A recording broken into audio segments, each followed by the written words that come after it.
일단은 저희가 인원이 다 왔고 저희는 진행할 수밖에 없어요. 원래는 저희가 이때 하려고 그랬는데 시간을 더 달라고 하냐고 협의 보신다고 해서 이것도 미뤄진 거거든요. 오늘 제가 나갈 테니까 보다시피 지금 아무것도 시즌부터 아무것도 했어요. 어떻게 작품 뭘 작품을 무슨 분통 사가지고 아버님 제가 데리고 한 4시간만 4시간만 어차피 문 안 닮을 테니까.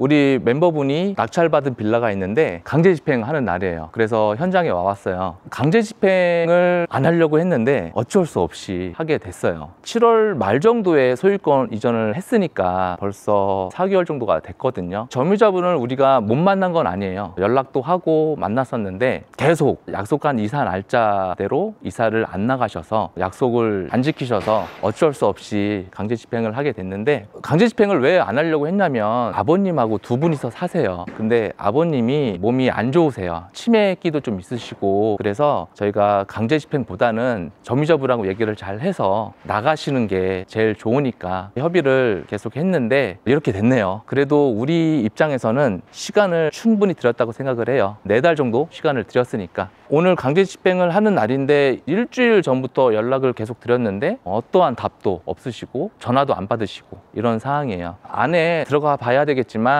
우리한테 얘기 안 하고 이사를 나가셨을 수도 있고 아니면 안에 계실 수도 있고 모르겠어요. 안에 들어가 봐서 상황이 어떤지 봐야 될 것 같아요. 낙찰 받으신 분도 4개월 동안 계속 이자를 내시고 이 빌라를 단기 매도로 하시려고 했는데 명도가 안 되니까 4개월 동안 이분도 부동산에 내놓지도 못하는 상황이에요. 매달 이자는 나가는데 우리가 계고를 2번 했는데 2번째 계고 때 개문을 했거든요. 그때 내부를 살짝 봤는데 아무래도 수리가 좀 필요하긴 해요. 이 빌라가 16평 정도 돼요. 그래서 강제 집행을 하고 비용이 발생될 텐데 그 비용들이 어느 정도가 나오는지 말씀을 드려볼 테니까, 경매하시는 분들 중에 제일 걱정되는 게 사실 명도거든요. 강제 집행 같은 경우는 특히 더 어렵다고 생각을 하시는데 이렇게 점유자분이 연락이 안 되거나 잠수를 타거나 계속 약속한 날짜대로 이사를 못 나가시는 상황이면 비용이 좀 발생되더라도 강제 집행을 해서 최대한 빨리 임대를 주든 매매를 하든 해야 되는 거니까, 그걸 안 하면 계속 손해예요. 낙찰 받으신 분은 계속 이자만 나가는 거니까. 그래서 비용이 얼마나 나오는지 한번 말씀을 드려볼게요. 이제 오셨어요. 법원에서 나와서 지금 준비를 하고 있는데 개문을 하고 이따가 내부에 들어가서 내부 상황을 보면서 또 얘기를 나눠보시죠. 들어가 보시죠.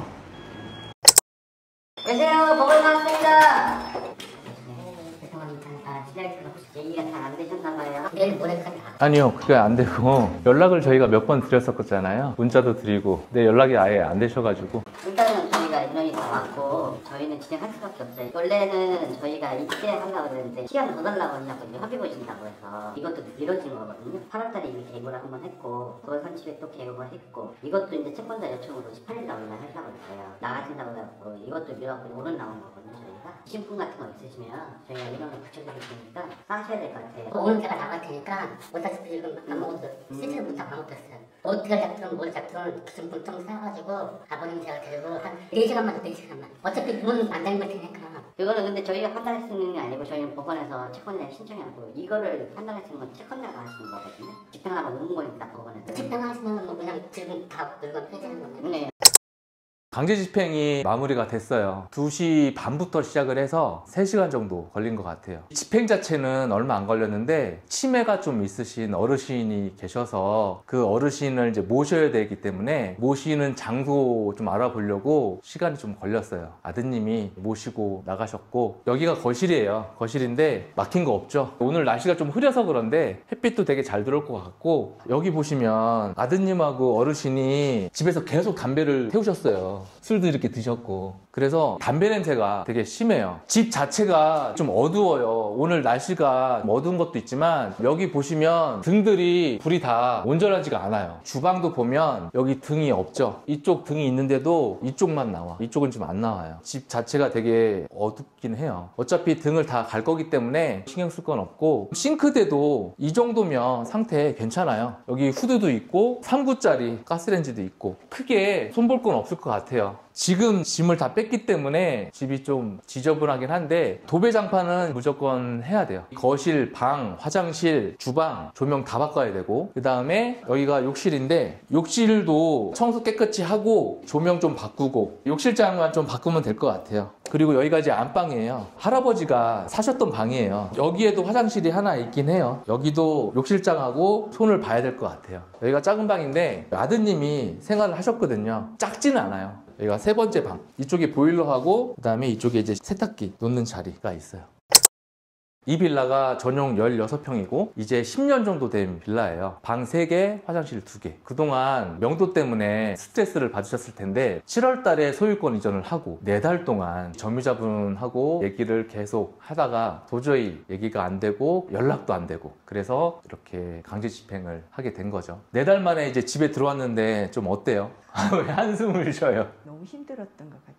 선생님께서 안 도와주셨으면 못했을 것 같아요. 마음고생이 좀 있으셨을 거예요. 왜냐면 처음에 이분하고 얘기했을 때는 강압적으로 나오셨어요. 험한 말도 하셨고 그런데 이제 계고 나가면서 다시 연락이 왔고 이사 날짜 약속을 해주셨는데 그게 2번이나 지켜지지 않은 상태였고 그리고 이제 연락도 안 돼. 그래서 오늘 강제 집행을 한 건데 오늘 강제 집행을 할 때 집에 안 계실 수도 있겠다 싶었어요. 짐 다 두고 우리한테 얘기 안 하고 이사를 나가셨을 수도 있겠다 싶었는데 오늘 집에 계셔가지고 집행을 하게 됐어요. 이번에 명도를 해보면서 느낀 것들이 좀 있었을 것 같은데 느낀 게 있었을까요? 상상으로만 했지 명도라는 것이 이런 거구나. 명도의 현실을 본 것 같아요. 저랑 계속 얘기를 할 때 제가 그런 얘기를 했잖아요. 이분은 시간을 우리가 아무리 줘도 이사를 나갈 수 없는 상태다. 그렇기 때문에 이분이 언제 나간다 그런 말을 믿지 말고 일단은 절차대로 가서 시간은 들이대 강제 집행까지 갈 거를 생각을 해라. 이렇게 얘기를 했는데 결국은 강제 집행까지 와버렸어요. 계곡할 때도 우리도 알았지만 여기에 할아버지가 치매가 좀 있으셔서 최대한 우리가 시간을 드렸어요. 아드님이 아버님을 모시고 약속한 날짜에 이사 나가시는 게 우리도 좋으니까 점유자분도 그게 좋은 거고 그리고 이사비를 얘기하시면 그것도 한번 생각을 해보자 이렇게까지 얘기가 나왔는데 결국에는 아예 연락 자체가 안 되니까 어쩔 수 없이 집행을 할 수밖에 없는 거죠. 왜냐면 지금 계속 이자 나가잖아요. 그리고 빨리 수리를 해서 부동산에 내놔야 되는데 내놓지도 못했고 시간만 계속 가니까 우리 멤버분한테도 큰 부담인 거죠. 명도는 되도록이면 최대한 빨리 하는 게 좋다.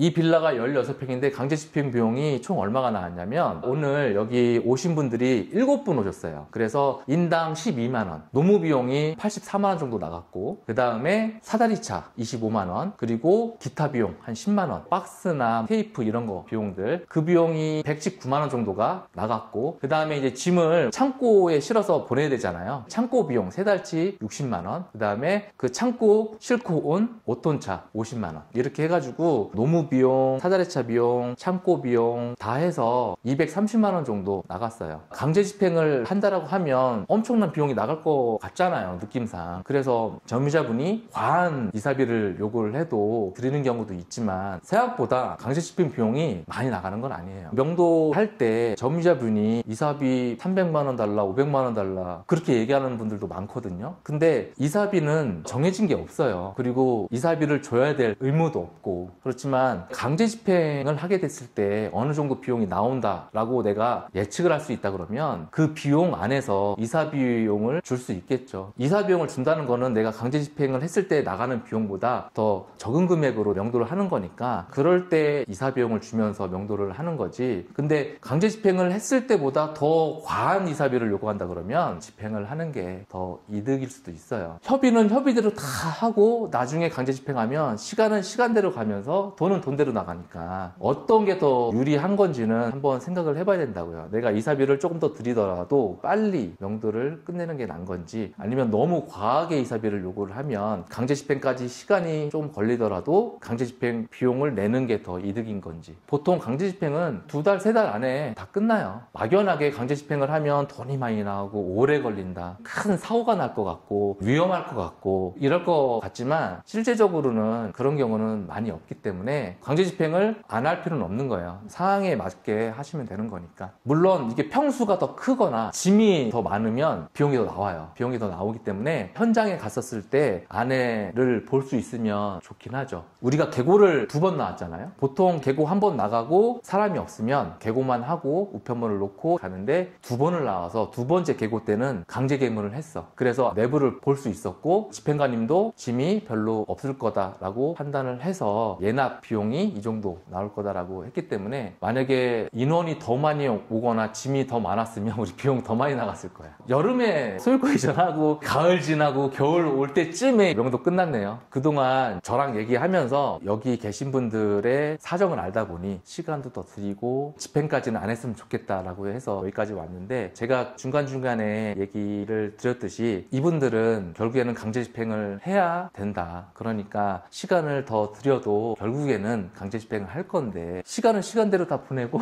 이자는 이자대로 다 내고 결국에는 이렇게 집행했잖아요. 이 빌라에 오늘까지 저 4번 왔어요. 4번. 처음에 연락처를 알려고 왔었고, 계고 2번 나갈 때도 왔었고, 오늘 이제 집행할 때도 왔었고, 이것도 경험이고 2번째 받은 거잖아요. 하나는 올해 하나 매도를 했고, 이런 경험들이 계속 쌓이면 나중에 명도할 때도 지금보다는 좀 더 현명하게 시간 아끼면서 돈을 아끼면서 할 수 있으니까 꾸준히만 하시면 될 것 같고, 저는 아무 사고 없이 오늘 명도가 마무리된 게 다행이다, 감사하다 생각해요. 사실 명도는 즐겁진 않죠. 사람을 내보내는 거는 그렇게 유쾌한 일은 아니에요. 그런데 경매를 내가 하려면 무조건 해야 되는 게 명도예요. 여기 있는 사람을 내보내야 실거주를 하든 팔든 임대를 놓든 할 거 아니에요. 명도를 피할 생각하지 말고 어떻게 하면 효율적으로 할 수 있을까, 그렇게 생각을 하는 게 좋고, 모든 분들이 다 그렇진 않지만 다 내 맘 같지는 않아요. 내가 이렇게 편의를 봐주고 시간을 들이고 했는데도 결국에는 돌아오는 거는 이런 상황이다. 제가 그러잖아요. 명도할 때 점유자분하고 웃으면서 헤어질 생각을 하지 말라고. 내가 이렇게 해주면 저분들이 나갈 때 고마웠다, 미안하다 이런 얘기 해주시겠지, 그런 마음으로 하시는 건 좋지만 그거를 기대하면서 하지 마라. 결국에는 명도를 빨리빨리 못하면 손해는 나예요. 이자 계속 나가잖아. 이거를 꼭 명심을 했으면 좋겠어요. 저는 올해 가기 전에 하나 더 낙찰을 받으셨으면 좋겠어요. 저랑 계속 얘기하면서 꾸준하게 경매 투자하셨으면 좋겠고, 그동안 고생하셨고 제가 옆에서 많은 도움을 드리려고 했는데 어땠는지 모르겠어요. 너무 감사합니다. 제가 중간중간에 계속 귀찮게 했어요. 거기 연락해봤냐, 법원에 가봤냐. 본업이 있으시니까 까먹는 경우도 있단 말이에요. 신경 쓰지 못하고. 협의하고 일을 보시고 이런 거는 다 힘내라님이 하신 거예요. 강제 집행 지금 처음 한 거잖아요. 네. 처음에 낙찰 받은 거는 공실이었으니까 제가 그랬잖아요. 그거는 명도가 아니다. 이 경험이 앞으로 경매를 할 때 많은 도움이 될 거예요. 강제 집행을 한번 해봤어. 다음 물건 할 때 점유자분하고 얘기하는 거 그렇게 어렵지 않을 거예요. 강제 집행까지 해봤는데 뭐. 정리를 하면 전용 16평짜리 빌라가 강제 집행을 했을 때 총 한 230만 원 정도가 들어갔다. 노무비, 사다리차, 창고, 여러 가지 기타 비용들, 이런 것들을 다 했을 때 이 정도 들어가니까 여러분들도 강제 집행 비용이 너무 많이 나올 것 같다, 어려울 것 같다, 그런 생각 하지 마시고, 명도 때문에 스트레스 받지 말고 협의가 잘 안 되면 빨리빨리 움직여서 집행을 하는 게 좋다. 그래서 우리가 대화로 얘기할 때도 이 법적으로는 같이 진행을 해야 되는 거예요. 얘기를 하다가 언제 이게 틀어줄지 몰라. 그럼 그때 이거를 법적인 절차를 간다? 그럼 시간만 가니까. 오늘 명도가 2시 반 넘어서 했으니까 지쳤을 것 같은데 늦은 시간까지 고생하셨어요. 마무리 하시죠. 대표님 감사합니다.